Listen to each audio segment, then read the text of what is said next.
Uncle, ওই মেয়েটাকে আমার খুব পছন্দ হয়েছে। আমি বিয়ে করলে ওই মেয়েটাকেই করব। চাচা তাহলে আমরা এখন আসি।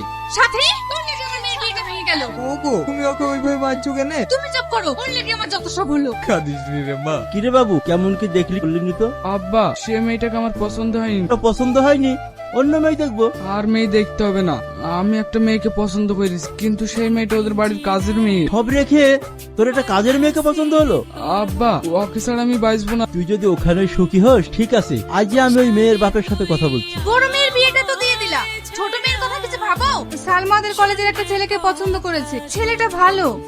তোমার মেয়ের যখন পাত্র পছন্দ হয়ে গেছে, তাহলে আমি আর কি বলবো, বিয়েটা দিয়ে দাও। মা ভালো আছে?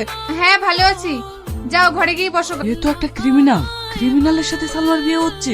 আমি থাকতে এটা কোনোদিনই হতে দেবো না। হ্যালো স্যার, আমরা যে সোহেল ক্রিমিনালকে খুঁজে বেড়াচ্ছি, সে আমার হাতের মুঠোই। আব্বা, আপনাকে একটা কথা বলতাম। আচ্ছা বলো।